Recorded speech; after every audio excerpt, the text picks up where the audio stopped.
Well, hello everyone and welcome to my May book roundup. I'm going to share with you short reviews and ratings for the 10 books that I read this month.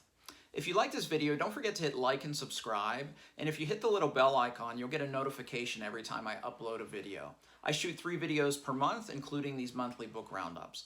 Additionally, if you follow me on Twitter, you'll get one-sentence book reviews every time I finish a book, and I put my Goodreads profile down there as well, so if you want to see longer reviews from me, you can follow me on Goodreads.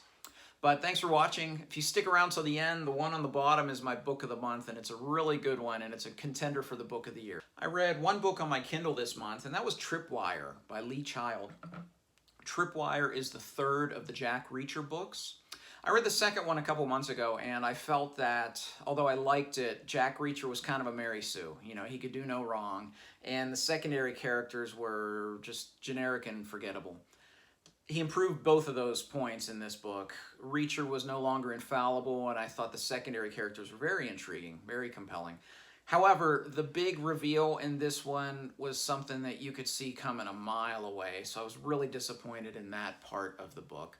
But overall, I did enjoy this one. I still don't feel that the second and third books have lived up to the promise of The Killing Floor, which was the first Jack Reacher book, but I still did enjoy this, and I gave Tripwire by Lee Child 3.5 out of 5. Okay, next up we have Fairy Tale by Raymond E. Feist. I've read Feist before. I've read his Rift War saga and a couple of those sequels, which are high fantasy, but this is low fantasy set in our world. It's about an author who moves his family to New York, and he's kind of in the woods, and there's some fairies, and there's some dark things that are going to happen in the story. This story had kind of two parts, one that I loved and one that I didn't like. The first 2/3 of the book was this really suspenseful, slow build with some great horror elements that would make Stephen King proud. This sense of doom is permeating the text. And then the last third of the book, it totally changed tone. It sped up, there's this big exposition dump, and it was, frankly, it was a great disappointment.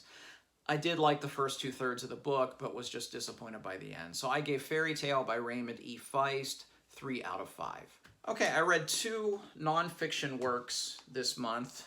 This one is The Culture Code, The Secrets of Highly Successful Groups by Daniel Coyle.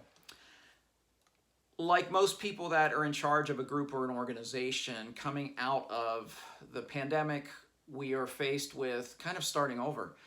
And it's actually a good opportunity to think about things that are important about the culture within a group or an organization. And that's why I read this book. I wanted to just get my brain wrapped around the things that are important, what it is that I want to impart upon my group as we are, restarting after, coming through these last 18 months. And this book did not disappoint. It included profiling some great businesses, sports franchises, and even a band of international jewel thieves. I found it really informative. I enjoyed it a lot. I'm actually reading it again right now, this time with a highlighter. So The Culture Code by Daniel Coyle, I gave 4.5 out of 5. Okay, next up is Later by Stephen King, and this is his newest book, and it's a pretty quick read. It's kind of a short volume for King. I think I put it down in about 3 hours. I'm not going to tell you much about it because the big plot turn in this one, kind of the opposite of the Lee Child book, it happens like 20 pages in and then you realize what the book's about. But it does feature 2 things that King does very well. One is coming of age tale, and 2 is just simple storytelling. And this was a very fine book. I enjoyed. It's a pretty quick read, and I think it would be a good summer read for somebody. I gave Later by Stephen King 3.5 out of 5. All right, up next we have Last Argument of Kings by Joe Abercrombie. Last Argument of Kings is the third and final book in his First Law trilogy, which is known as the finest or of the finest examples of the grimdark subgenre of the fantasy genre. And this book did not disappoint. A lot is made of Joe Abercrombie's skill in painting and portraying morally gray characters that are really complex, and I will not refute that. He does a fantastic job with that. But what really impressed me in this series was the plotting. Epic fantasy is notoriously difficult to plot because there are so many plot threads that are usually sprawling continents. And even some of the best, like two of my favorites, Robert Jordan, Brandon Sanderson, don't always do a good job with it. Abercrombie was perfect in these three books. I never felt that any plot line overstayed its welcome, nor was neglected in any way. So this was just a series that got better and better as it went along, and I was extremely pleased with the conclusion, and I'll definitely be reading more stories by Abercrombie in this world. So Last Argument of Kings, as well as the First Law trilogy as a whole, gets an easy 5 out of 5 for me. All right, I read a second work of nonfiction this month, and that was Symphony for the City of the Dead by M.T. Anderson. This tells the story of Russian composer Dmitri Shostakovich living in Leningrad while composing his Seventh Symphony while the Germans roll into town, bringing Russia into World War II. And it, in a very detailed manner, recounts the siege of Leningrad, which lasted almost 900 days. And Anderson doesn't shy away from the horrible things that happened in the siege, including starvation and even cannibalism. It's a very great work of World War II history. Talks about Stalin's terror quite a bit, and from Shostakovich's eyes, never knowing if he's going to wake up one day, be denounced, and be killed. And it just shows in many ways throughout the entire story, from before the siege, through the siege, and afterwards, just an artist trying his best to produce his arts while living under an oppressive regime.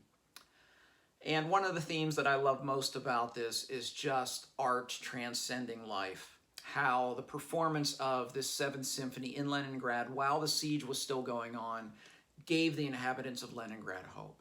Has a few historical shortcomings, but Anderson's not a historian. He is a great author that did some great research, and I thoroughly enjoyed this one. Symphony for the City of the Dead is a compelling work of narrative nonfiction that I highly recommend. 5 out of 5. All right, so from history to some historical fiction. 1356 by Bernard Cornwell. This is a work of historical fiction that ends with the Battle of Poitiers during the 100 Years' War, which was a definitive battle at that stage of the war. And it follows the characters from the Grail Quest trilogy, so he didn't have to spend a lot of time, fleshing out the characters for you.